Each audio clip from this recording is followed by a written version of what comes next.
So many pieces all back together now. What's your vision?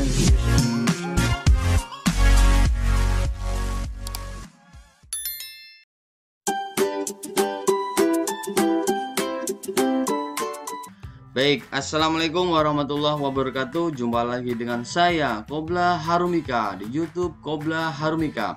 Baik, pada kesempatan kali ini kita akan membahas persiapan ya soal semester ganjil ya bahasa Indonesia kelas 8 di part kedua. Kemarin di part pertama sudah ada 25 soal, sekarang kita lanjut ke part kedua dengan 25 soal sehingga nanti genap 50 soal. Bagaimana soal dan pembahasannya? Kita simak video penjelasan berikut ini. Baik, langsung saja nomor 1 ya. Di sini ada gambar poster ya. Potong 10%, jangan hanya bicara. Matikan lampu sekarang jika tidak perlu. Isi poster di atas mengajak untuk melakukan. Di sini jelas ada kata lampu. Lampu hubungannya dengan apa? Listrik ya. Di sini yang hubungannya dengan listrik apa? A. Hemat energi listrik. B. Menjaga kebersihan lingkungan. C. Melakukan penerangan jalan. D. Menjaga kesehatan masyarakat. Jadi jelas jawabannya apa? A ya, hemat energi listrik, karena yang di B, C, D tidak ada hubungannya, apalagi kebersihan lingkungan, penerangan jalan, dan menjaga kesehatan masyarakat tidak ada. Korek, jawabannya adalah A ya, gampang sekali ya. Baik, kita lanjut soal nomor 2. Kalimat yang menunjukkan letak bagian argumen ya, argumen atau pendapat ya, muncul pada nomor. Sebetulnya kalau mengerjakan seperti ini adalah cari angka-angka yang paling banyak muncul ya. 3 ya, paling banyak muncul. 5 paling banyak muncul ya. 2 hanya 2 saja. Tapi itu cara-cara trik yang seperti itu tidak pasti ya, tetapi kita cek saja. Yang pertama ya, struktur bahasa akan memengaruhi pembentukan budaya serta tingkah laku. Betul ya. Demikianlah ya teori yang pernah disampaikan oleh Sapir-Whorf. Nah, itu berarti salah 2 salah, berarti B salah, D salah. 1 juga salah, jadi jelas jawabannya adalah C ya. Kita cek saja kenapa 1 dan 2 salah. Nah, ini bukan bagian argumen ya. Ya, ini ini bukan bagian argumen, tapi bagian nyata ya. Kalau yang argumen ini, satu contoh yang pernah penulis temukan adalah mengenai perbedaan struktur. Nah, ini kan penulis ya, contoh itu argumen. 4. Dalam banyak hal struktur kalimat kompleks bahasa Jerman menekankan posisi. Ini masih argumen. Jika, apalagi ada kata ini yang 5, jika kita ingin, nah ada kata jika itu pasti argumen ya. Membentuk kalimat saya mau meminum kopi di kafe dalam bahasa Jerman, bentuk yang muncul adalah Ich möchte im Kaffee ins Kaffee trinken. Jadi jawabannya adalah C. Itu argumen. Kalau ada kata jika itu pasti argumen ya. Yang tadi yang 3 itu satu contoh, itu argumen. Dalam banyak hal struktur kalimat kompleks ya, menekankan, ini argumen ya. Baik, kita lanjutkan soal berikutnya. Soal nomor 3. Kalimat berikut berisi fakta. Ingat, fakta itu biasanya ada angka itu merupakan fakta. Kita sebelum membaca bacaan ya, kita cek dulu pilihan ganda A, B, C atau D. Itu bisa diketahui apakah itu fakta atau pendapat atau opini ya. A ya, pemerintah mengimbau. Nah, ini mengimbau berarti kan bukan fakta ya. B, produsen luar negeri sebaiknya, ini pendapat ya. Pemerintah akan segera, juga pendapat, akan segera. Kalau D, polemik yang cukup panjang mengenai format regulasi tingkat kandungan ya dalam negeri atau TKDN pada telepon seluler pada generasi keempat. Ini ada angka atau 4G atau 4G ya, berujung pada 3 pola perhitungan. Nah, ini ada angka-angka, ini pasti fakta, maka jawabannya adalah D. Gampang sekali ya. Jadi rata-rata itu kalau ada angka-angka itu fakta. Beda kalau ada menurut, sebaiknya ya, mengimbau, akan segera, itu kata kunci dari opini atau pendapat. Maka A salah, B salah, dan C salah. Itu kata kuncinya ya.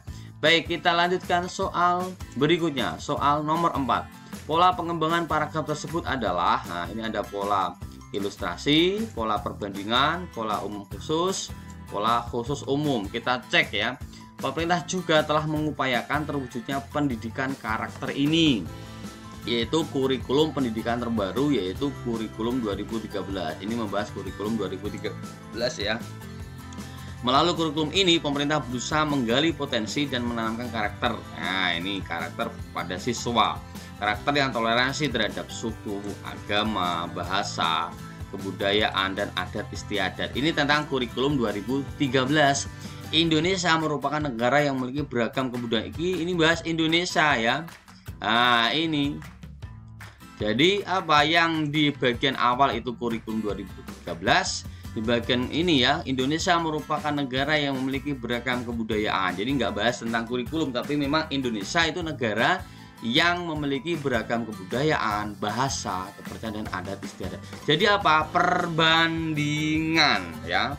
Jadi jawabannya adalah apa? Perbandingan. Jadi bandingno antara kurikulum 2013 dengan Indonesia yang memiliki keberagaman ya. Jadi jawabannya adalah perbandingan ya. Kalau ilustrasi itu ada contoh ya, ada contoh. Kemudian kalau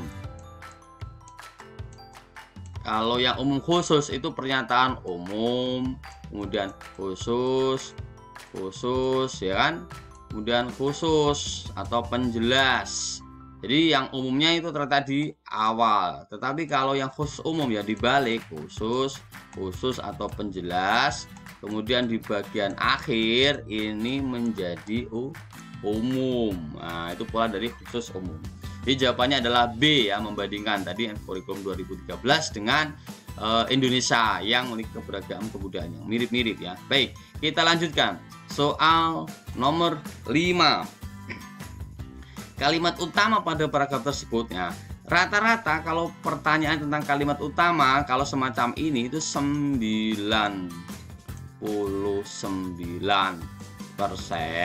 itu pasti terletak di yang pertama, karena rata-rata itu deduktif, terletak di kalimat pertama ya. Ada juga induktif, ada interaktif, ada di tengah, tetapi rata-rata memang terletak di kalimat pertama. Kita buktikan saja ya.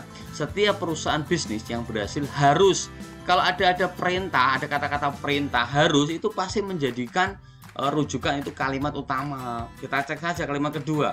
Waraniaga adalah perantara yang melaluinya. Nah, melaluinya. Nya ini kan menunjukkan di kalimat pertama. Berarti kan kalimat kedua penjelas dari kalimat pertama. Wiraniaga ahli ini juga menjelaskan kalimat sebelumnya. Ya, ada kata iya, ini penjelas. Ya kan? Jadi jawabannya pasti A.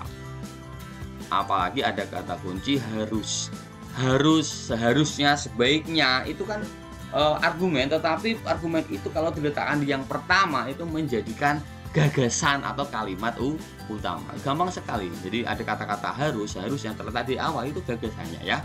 Perintah-perintah terletak di awal itu adalah gagasan atau kalimat utama. Korek. Baik, kita lanjutkan soal berikutnya, soal nomor 6. Kalimat yang tepat untuk melengkapi awal paragraf eksposisi tersebut adalah, nah ingat, eksposisi itu apa? Jadi berdasarkan data atau fakta ya, jadi jelas ya. Titik-titik. Bila kita tertarik dengan bahan yang kita baca, biasanya kita baca dengan pelan. Ini membahas dengan bahan yang kita baca, kemungkinan besar di situ mungkin ada hal-hal yang berhubungan dengan pembaca atau bacaan atau informasi ya. Kita cek. Buku bacaan banyak memberikan informasi yang penting. B. Bacaan populer berbeda dengan bacaan ilmiah. Atau C. Cara membaca dan tujuan membaca sangat erat hubungannya. D. Membaca intensif berbeda dengan baca ekstensif. Nah, kita cek ya. Bila kita tertarik dengan bahan yang kita baca, biasanya kita baca dengan pelan. Misalnya kita membaca untuk keperluan ujian. Dengan sengaja kita coba memahami sebanyak mungkin bahan yang kita baca itu. Sebaliknya, bila kita tidak begitu tertarik dengan bacaan itu, kita hanya membacanya dengan cepat dan selayang pandang. Jadi di sini ada yang cepat, ada yang memahami sebanyak mungkin. Jadi apa? cara membaca, ya kan? Ini kan cepat kan cara membaca. Dan tujuan membaca sangat erat hubungannya. Nah, jadi itu hasilnya hanya sebagian kecil saja dari bacaan itu. Jadi di sini sebelum setelah titik-titik ini yang dibahas kan ya, kita kalau membaca untuk ujian memahami sebanyak mungkin. Tetapi kalau hanya untuk tidak tertarik dengan bacaan itu, kita hanya membaca dengan cepat. Berarti yang cara kan? Itu berarti kan cara. Nah, cara itu terletak di bacaan di kalimat C ya. Gitu. Jadi setelah titik-titik kita yang dibahas ini apa? Lah, kemungkinan besar kan C ini kan kalimat utamanya ya, intinya ya. Cara membaca dan tujuan membaca sangat erat hubungannya. Bila kita tertarik dengan bahan yang kita baca, biasanya kita baca dengan pelan. Dengan ini kata kunci keterangan cara. Ya, dengan itu cara. Nah, itu ya, paham ya, kalau ada kata dengan ini menunjukkan bahwa ini penjelasan dari cara dengan. Nah, itu udah ketahuan. Jawabannya adalah korek C. Baik, kita lanjutkan soal berikutnya. Soal nomor 7. Gagasan utama dari bacaan di atas adalah, nah ini kita baca dulu ya. Penyakit influenza adalah penyakit yang sangat mudah ditransfer. Penyakit ini ya, ini itu apa? Menjelaskan ini influenza. Ya, jadi pola pikir kita rata-rata kalimat utama atau gagasannya itu terletak di kalimat pertama itu rata-rata seperti itu ya. Gampangnya seperti itu. Menurut temuan terbaru penyebaran virus influenza diulang lagi. Di negara-negara beriklim seperti Amerika Utara dan Eropa, wabah flu biasanya terjadi di musim dingin. Influenza lagi, jadi harus ada kata influenza ya, karena yang diulang-ulang itu. Maka A adalah salah, tidak ada influenza. B, tidak ada influenza, salah. Antara C atau D. Nah, jadi seperti itu cara mengerjakan kita. Hal atau makna kata yang sering diulang-ulang, maka di pilihan ganda harus ada itu. Nah, maka jawabannya apa? C, penyebaran penyakit influenza atau penyebab influenza. Di sini apakah ada penyebab influenza itu apa saja? Nah, di sini tuh ada Amerika Utara, ya kan?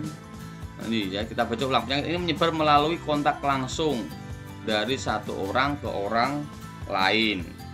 Menurut temuan terbaru penyebaran virus influenza terkait dengan erat dengan kelembapan. Di negara-negara beriklim seperti Amerika Utara dan Eropa, wabah flu biasa terjadi di musim dingin. Nah, berarti apa? Penyebaran penyakit influenza atau penyebab influenza? Penyebaran penyakit influenza. Ini ada penyebaran virus, ya kan? Nah, jelas menyebar. Ya, jelas. Jawabannya adalah C. Apalagi C ini ada kata-kata penyakit. Ini juga ada penyakit virus. Nah, di sini nggak ada, ya, di sini nggak ada. Jadi kita cari clue-nya, yang satu influenza, kedua ada penyebaran yang sering diulang, ada penyakit. Jadi sebetulnya sebelum kita memahami ini, kita hanya ngecek kata-kata atau makna kata yang diulang saja. Jadi jelas ada influenza, ada penyebaran, ada penyakit. Udah itu jawabannya, nggak usah berpikir terlalu jauh ya. Jadi jawabannya adalah C. Baik, kita lanjutkan soal nomor 8. Berdasarkan struktur isinya, kutipan teks eksposisi tersebut merupakan bagian dari apa? Kita cek kan struktur eksposisi kan ada tesis, ya kan? Ada argumentasi, ada penegasan ulang. Ini juga kelihatannya nggak pas ya. Ini yang C, kita tapi cek dulu ya. Banyak alasan orang tidak hobi. Alasan itu apa? Bisa mereka menganggap argumen ya. Yang paling parah lagi ada yang mengatakan, menganggap, ada pula yang berpendapat. Jelas jawabannya adalah rangkaian argumentasi. Ada bukti-bukti ini, menganggap, ya kan, kemudian berpendapat, mengatakan, banyak juga yang berpendapat. Ini adalah rangkaian argumen. Nah, rangkaian argumen itu nanti itu ada data atau fakta ya untuk menjelaskan. Kalau tesis itu idenya yang akan dibicarakan tentang apa, ya itu tesis. Tetapi di sini semuanya argumen-argumen, maka namanya adalah rangkaian argumentasi. Jelas ya? Oke. Kita lanjutkan soal berikutnya. soal nomor 9. Baik, soal nomor 9. Berdasarkan letak kalimat utamanya, paragraf di atas menggunakan pola pengembangan ya. Kalau deduksi ini kebalikan dari khusus umum ya. Ya, sebetulnya induksi, deduksi, deduktif, induktif ya. Kita cek ya. Salah satu kedudukan bahasa Indonesia adalah, ini sudah ada kata kunci adalah, ini berarti gagasannya terletak di awal, maka jawabannya adalah deduksi. Ada kata kunci adalah, ada kata kunci apa? Jadi, ya kan? Ada kata kunci merupakan, ya kan? Ada kata kunci kesimpulan. Maka kalau itu diletakkan di awal, maka deduktif. Ya, kita cek lagi kalimat kedua. Kedudukan ini, lah ini kan menjelaskan kalimat sebelumnya, kalimat pertama. Jadi jelas jawabannya adalah deduksi. Rata-rata gagasan utama terletak di awal. Sudah saya sampaikan ya, tadi 99% terletak di awal dengan ada kata kunci ya. Kalau ada penjelasan dianya, ini, itu penjelas. Seperti ini ya kan. Hal ini itu berarti penjelas dari kalimat sebelumnya. Mengacu pada kalimat pertama, berarti pada deduksi. Jelas ya. Jadi cara mengerjakannya seperti ini jika nanti ada soal-soal semacam ini ya. Baik, kita lanjutkan soal berikutnya. Soal nomor 10. Paragraf di atas merupakan salah satu struktur teks eksposisi, itu yaitu pada bagian apa ini ya? Tahukah Anda apa saja hal-hal yang dapat menyebabkan pengeroposan tulang dan bagaimana cara mengatasinya? Pengeroposan tulang hingga kini masih menjadi masalah tulang yang sering terjadi khususnya pada para manula. Ini jelas apa? Tesis bagian awal ya. Kalau argumentasi ini belum ada data-data yang menjelaskan tentang pengeroposan tulang. Ini baru kita digiring ya tentang tema atau gagasannya yang ingin disampaikan. Tahukah Anda apa saja hal-hal yang dapat menyebabkan pengeroposan? Ini adalah tesis ya. Kalau argumen adalah pendapat atau data-data tentang ini nanti, tapi ini belum disampaikan. Paham ya? Jadi tesis adalah pembaca digiring untuk ke pembicaraan apa. Berarti tentang ini pengeroposan tulang ya. Jadi jawabannya adalah tesis. Paham ya? Baik, kita lanjutkan soal berikutnya. Soal nomor 11. Simpulan teks tersebut adalah, nah simpulan kita baca bersama ya. Walau dianggap sebagai gulma ya, eceng gondok juga mempunyai manfaat. Eceng gondok berarti yang dibahas pasti ini apa? Eceng gondok banyak manfaat. Eceng gondok dapat dijadikan peluang usaha sebagai dasar kerajinan. Ini manfaat. Bagian tumbuhan eceng gondok yang sudah dikeringkan ternyata bisa dimanfaatkan. Jadi gagasannya terletak di awal ini ya. Dapat dijadikan tas, sandal, keranjang, tatakan gelas, tikar dan sebagainya. Manfaat. Akhir-akhir ini eceng gondok juga banyak dimanfaatkan untuk mendukung industri mebel, yakni sebagai pengganti rotan yang harganya semakin melangit. Jadi apa yang dibicarakan ini adalah manfaat eceng gondok. Kan gitu. Kita cek di situ ya. A. Ya, eceng gondok dimanfaatkan untuk bahan kerajinan tangan dan industri mebel, bisa juga. Eceng gondok dapat dijadikan bahan kerajinan yang berkualitas tinggi. Eceng gondok sebagai bahan pengganti rotan ya, atau eceng gondok. Jadi yang kita cari adalah yang mencakup semua ini. Jelas, jadi jawabannya adalah A. Nah, kalau B kenapa? Hanya dijadikan bahan kerajinan. Hanya dijadikan bahan kerajinan, padahal bisa ada dua, bisa kerajinan dan bisa industri mebel. Berarti kan salah. Paham ya? Kalau yang E sebagai pengganti rotan. Pengganti rotan ini hanya mewakili pengganti rotan saja. Yang kerajinan tangan yang lain dan industri mebel tidak terwakili. Paham ya? Kalau yang D, eceng gondok dibuat tas kopor, ini hanya penjelas, tidak mewakili dari industri mebel. Yang dimaksud dengan simpulan, bacaan di sini harus terwakili dari pilihan A, B, C atau D, terwakili semua. Yang A, eceng gondok dimanfaatkan untuk bahan kerajinan tangan, ada terwakili ya. tas, sandal, keranjang itu kerajinan tangan. Industri mebel terwakili. Jadi yang mewakili paling lengkap adalah A. Jadi nanti kalau mengerjakan soal semacam ini, cari yang mewakili semua, tidak hanya salah satu yang terwakili dalam bacaan. Bisa dimengerti? Oke ya, kita lanjut soal berikutnya. Soal nomor 12. Kalimat yang tepat untuk melengkapi awal paragraf eksposisi tersebut adalah, ini tadi sudah ya. Apa jawabannya? Cara, ya kan? Di sini kita ulang lagi, ada kata dengan, ya kan? Nah, misalnya kita membaca untuk keperluan ujian dengan sengaja, ya kan? Jadi kata dengan ini apa tadi penjelasan saya adalah cara. Nah, ya kan? Ada yang membaca dengan memahami sebanyak mungkin, ada yang dengan cepat karena tidak begitu tertarik. Maka jawabannya adalah C ya. Cara membaca dan tujuan membaca serta erat hubungannya. Ya, caranya berbeda-beda. Kalau tertarik ya memahami sebanyak mungkin, kalau tidak tertarik hanya dengan cepat dan selayang pandang.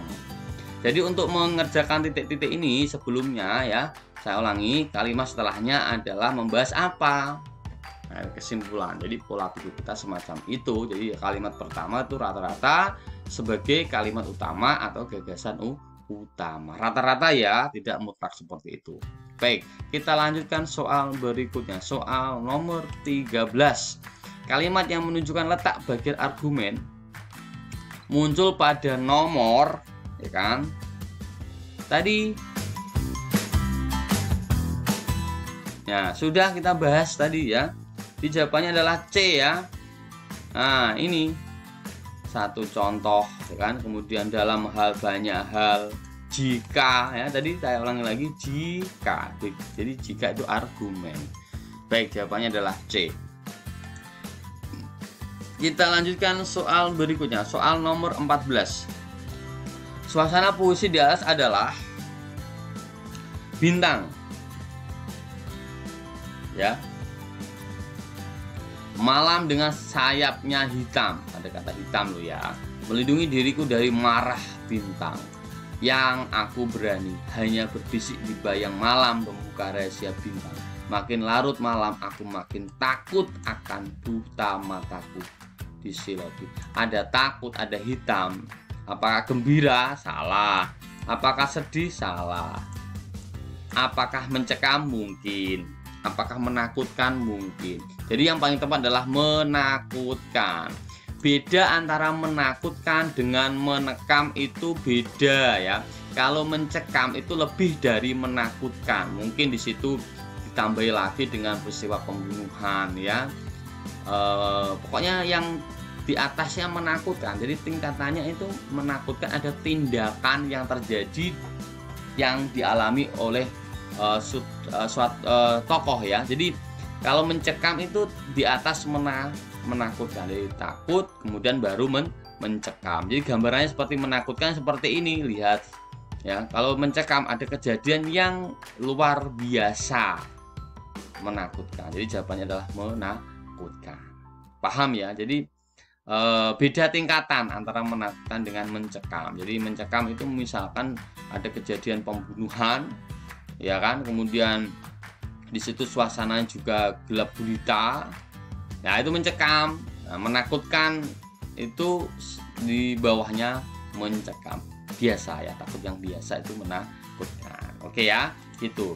Baik, kita lanjutkan soal nomor 15. Maksud puisi tersebut adalah, nah, kita parafrasekan ya, kita artikan puisi ini ya. Ketika oleh Asep Azam Zamnur, ketika gempa yang begitu sopan menggoyang kampung. Nah, gempa ya, kami ku dengar semua nyanyian ya, kampung kami ya. Ku dengar semua nyanyian, semua tarian yang tengah digelar di halaman kelurahan menjadi senyap. Senyap gara-gara apa? Gempa ya. Semua serangga, semua satwa, semua rerumputan, semua tumbuhan dan pepohonan, bahkan semua kata yang terucap, kalimat yang meluap amarah, yang membumbung seperti asap mendadak bisu, semua mengendap. Jadi ini ada gambarannya, ada apa? Ada gempa yang semula itu ada orang nyanyi, nari, tiba-tiba gara-gara ada gempa semuanya diam, senyap.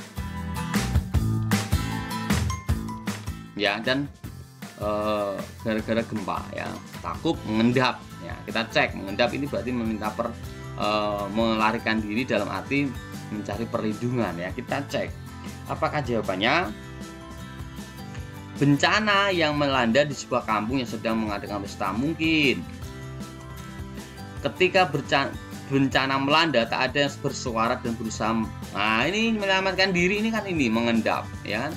Kemungkinan juga B ya, amarah sumpah serapah yang bisa muncul tiba-tiba diam saat terjadi bencana. Amarah sumpah serapah, enggak, ini enggak jelas ya. Meskipun ada amarah tadi ya, semua rumputan, semua tumbuhan dan pohon ikut diam, enggak, ini malah enggak jelas. Jadi kalau disuruh untuk masuk puisi, artikan sejelas mungkin, jangan artikan apa adanya. Seperti D ini kan nggak masuk akal ya. Antara A dan B ya, bencana yang melanda di sebuah kampung yang sedang mengadakan pesta. Ya benar, tetapi tidak mencakup atau mengartikan semua yang ada di sini. Tetapi kalau yang B, ketika bencana melanda, nah ya, tak ada yang bersuara. Jelas tadi apa? Senyap ya, dan berusaha menyelamatkan diri, semua mengendap. Jadi jawabannya adalah B ya. Kalau A itu hanya mewakili bencana satu sama pesta, hanya dua. Tetapi kalau yang B, bencana itu satu, bersuara kedua, dan menyelamatkan diri tiga. Jadi yang di Bandung atau B ini mencakup semua yang ada di bacaan ya. Kalau A tidak mencakup semuanya, jadi paling tepat adalah B ya. Itu cara mengartikannya ya. Baik, kita lanjutkan soal berikutnya, soal nomor 16. Tema yang tepat untuk puisi di atas adalah, kita baca ya, kita artikan atau parafrasekan sehingga bisa mengetahui temanya apa ya. Di suatu perkampungan desa, di musim petik indah warnanya menghias rumah halaman rakyat, ramai-ramai perempuan desa dengan keranjang di atas kepala. Kamu deskripsikan ya, kalian deskripsikan. Burung-burung yang berkicauan menemani mereka memetik bunga. Senyum beberapa wanita yang menjepit bunga di rambutnya. Sini ada perkampungan musim petik, dia memetik bunga. Apa jawabannya? Petik bunga ya. Musim panen apa nggak jelas. Gadis desa nggak jelas ya. Memang ada gadis desa, tapi di sini yang sering dijual adalah musim petik.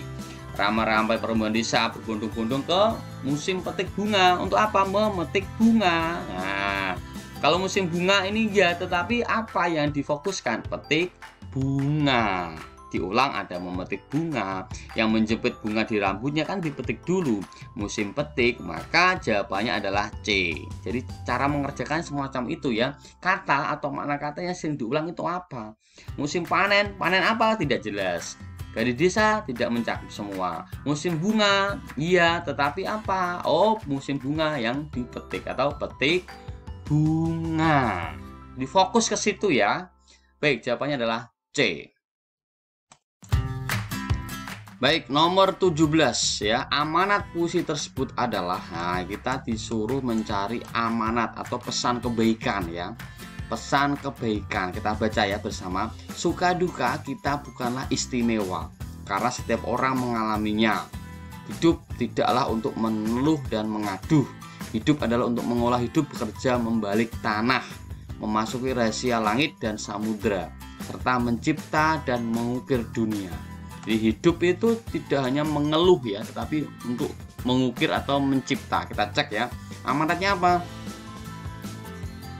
Rajinlah bekerja dalam menghadapi tantangan hidup mungkin ya. Suka duka dalam kehidupan adalah hal biasa, bisa.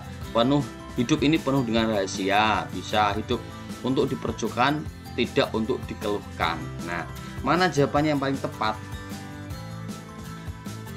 Jawabannya adalah D, karena ada amanat. Itu isinya apa, baru kita mencari amanatnya. Hidup untuk diperjuangkan, tidak untuk dikeluhkan ya. Kalau yang C itu pasti salah ya. Hidup ini penuh rahasia, tidak artinya apa? Masih bermakna konotasi ya, tidak makna sebenarnya. Suka duka dalam kehidupan adalah hal biasa. Amanatnya apa? Belum ada ya kan. Rajinlah bekerja dalam menghadapi tantangan. Jadi sebetulnya amanat itu antara A atau D ya. Tapi sesuai dengan bacaan adalah ini ya.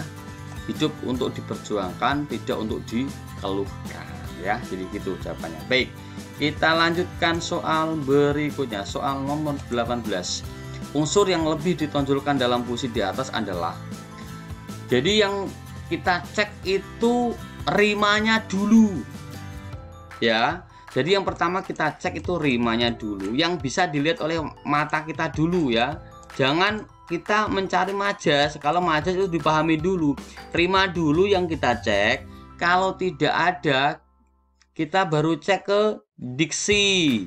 Nah, diksi tidak ada ya, baru kita cek majas. Nah, ini tahapannya. Triknya semacam ini. Masih nanti ada soal semacam ini. Ya, ada pasti. Baru ke makna. Nah, jadi tahapannya ada seperti itu. Jadi cara mengerjakan seperti itu ya. Kita cek dulu rimanya. Kalau tidak ada, ke bawah baru kita cek diksinya. Kalau tidak ada, kita cek baru majasnya. Baru tidak ada, kita mencari makna. Itu tahapannya dalam unsur yang lebih ditonjolkan. Kita cek ya. Kita cek rimanya adakah. Oh, di sini ada K, ada K, ada K. Naik, panik, usik, naik, carik, asik, naik, naik, naik. Oke, jelas jawabannya adalah rima C. Gampang sekali ya cara mengerjakannya. Kalau tidak ada unsur-unsur yang sama rimanya, maka kita cari diksi, pilihan kata ya, pilihan kata yang menarik atau bermakna konotasi atau yang istimewa atau khas. Kalau tidak ada, baru majas. Tidak ada, baru makna. Gampang sekali cara mengerjakannya. Baik, jawabannya adalah C. Baik, kita lanjutkan soal berikutnya, nomor 19. Majas yang terdapat pada larik pertama teks puisi tersebut adalah ya, larik pertama ini ya, alma mater jangan bersedih. Jelas jawaban adalah personifikasi. Jadi rata-rata puisi ya itu personifikasi. Rata-rata puisi itu yang sering muncul adalah personifikasi. Alma mater janganlah bersedih. Yang bisa bersedih itu manusia, bukan alma mater. Kalau metafora ini maknanya persamaan makna ya, mirip-mirip seperti ungkapan. Contoh ya, Dewi Malam sudah keluar. Berarti konotasinya ungkapannya Dewi Malam, Raja Siang sudah keluar. Ya, itu metafora. Hiperbola meninggi-ninggikan dari kenyataan sebenarnya. Ya. Contohnya apa? Darahnya membanjiri sungai. Hiperbola. Kalau repetisi itu pengulangan, ada kata-kata yang diulang per barisnya. Itu namanya repetisi. Ulang. Nah, ya. Saya tuliskan di sini ulang. Jadi ada kata-kata yang diulang. Hiperbola itu lebay ya, bahasa kalian lebay ya. Atau melebihkan dari kenyataan sebenarnya. Jadi jawabannya adalah B, personifikasi. Baik, kita lanjutkan soal berikutnya. Soal nomor 20. Larik bermajas untuk melengkapi bagian rumpang puisi tersebut adalah, ini biasanya memang rata-rata apa tadi? Personifikasi ya. Kita cari ya, bertudung langit selalu biru, tempat cahaya selalu benderang, tempat udara selalu bersih, tempat angin selalu nikmat. Kita cari yang personifikasi dulu ya, karena yang sering muncul itu. Tempat menari si burung camar. Kalau di sini tempat, maka di sini kita cari tempat ya. Jadi jawabannya apa? A ya. Ini personifikasi. Tempat menari si burung camar. Yang bisa menari manusia, bukan burung bisa mencari. Maaf, menari ya. Di tempat sepi di mana aku sedih. Tidak, nggak majas ini ya. Sepi, sedih masuk akal. Kalau di tempat ramai aku sedih, itu namanya paradok, pertentangan. Tapi ini enggak ya. Di sana aku ingin berkubur, di pundakmu wahai ibuku. Tidak. Jadi jawabannya adalah majas. Yang mempunyai majas adalah A. Tepatnya majas personifikasi. Rata-rata personifikasi ya. Tolong diperhatikan ya. Baik, kita lanjut soal berikutnya. Soal nomor 21. Makna konotasi kata hujan pada penggalan puisi di atas yaitu, artinya apa hujan ini? Ya, kita baca bersama dulu ya. Tak ada yang lebih tabah dari hujan bulan Juni. Dirahasiakannya rintik rindunya kepada pohon berbunga itu. Tak ada yang lebih bijak dari hujan bulan Juni. Hujan ini apa ya kan? Dihapusnya jejak-jejak kakinya yang ragu-ragu di jalan itu. Apa ya? Jangan artikan apa adanya ya hujan, salah ya. Air yang turun dari langit salah, meskipun hujan. Air yang jatuh salah. Perbuatan baik mungkin. Air untuk salah. Jadi jawabannya adalah C, jelas. Cara mengerjakannya, puisi itu kan rata-rata makna konotasi. Jadi jangan artikan apa adanya. Hujan kamu artikan hujan sebetulnya tidak, karena itu suatu simbol ya. Harus kamu artikan dengan yang lain, apa? Perbuatan baik. Kalau air yang turun dari langit ini kan mana asli dari hujan, padahal di sini tuh bukan hujan sebenarnya, paham ya? Jadi puisi itu jangan artikan apa adanya, hujan ya hujan gitu enggak, tapi apa? Perbuatan baik, jelas ya. Oke, kita lanjutkan soal berikutnya, soal nomor 22. Makna kata kertas putih yang terdapat pada puisi tersebut adalah, ini juga simbol seperti hujan. Kertas putih kamu anggap kertas, salah ya. Kertas putih penuh coretan, menuai kisah di balik cerita. Tetesan embun seakan mengerti, jalan hidup memang begini. Kalau kertas putih itu apa? Kehidupan. Ya, kertas putih itu kan seperti anak usia kecil seperti kertas putih, berarti kehidupan. Kehidupan, mau dikasih coretan, mau kasih coretan yang bagus atau tidak. Jadi kertas putih maknanya kehidupan. Kertas putih itu bagus ya, bukan kesedihan, jelas salah. Bukan ujian itu bukan kertas putih. Sebetulnya antara kehidupan sama cerita, tapi cerita ini kan masih bermakna konotasi. Kita artikan makna lain di kertas putih itu apa, tetapi makna lain yang menjadi jelas. Makna lain yang menjadi jelas, kehidupan. Gitu ya.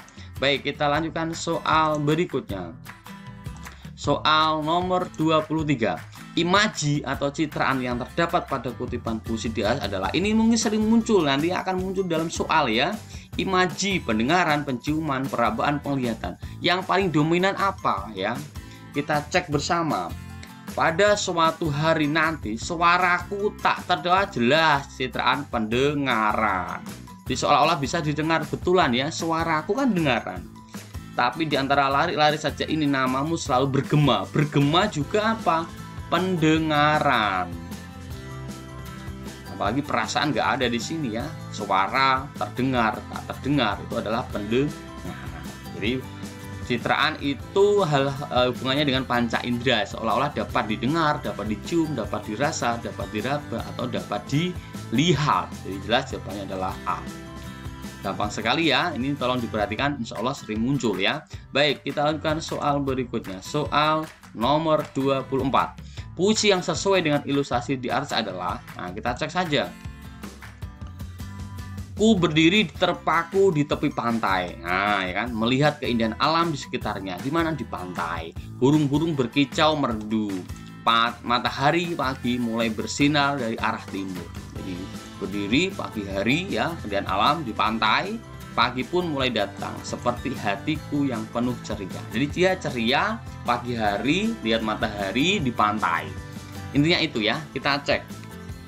Ketika mentari terbit ada, lihat panorama ada, suara burung ada ya, bumbu atau tambahan mengingatku pada hari yang ceria ada. Kemungkinan A ya.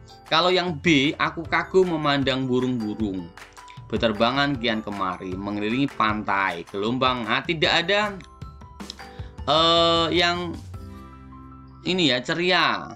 Ini juga mirip-mirip ya, mirip-mirip. Kita coba yang lainnya juga dulu. Pantai yang indah permai. Ya kan, ombakmu memecah semilir angin. Tidak ada keceriaan di sini, salah. Pagi yang cerah, sinarmu begitu indah, seindah senyum matahari menyinari bumi sepanjang hari. Di sini tidak ada pantai, salah. Ya, tidak ada pantai, tetapi juga kita bandingkan dengan A ya. Ketika mentari terbit, nah nggak ada ini, mentari yang terbit tidak ada di sini. Jadi yang paling lengkap apa? A ya. Meskipun tidak ada pantai, tetapi ini mengisyaratkan hal-hal yang menarik ya.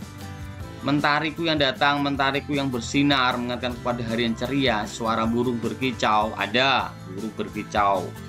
Ada kan di sini? Tidak ada yang di D. Apakah C ada? Tidak ada. Lah sekarang yang B. Tidak ada ya. Tidak ada berkicau.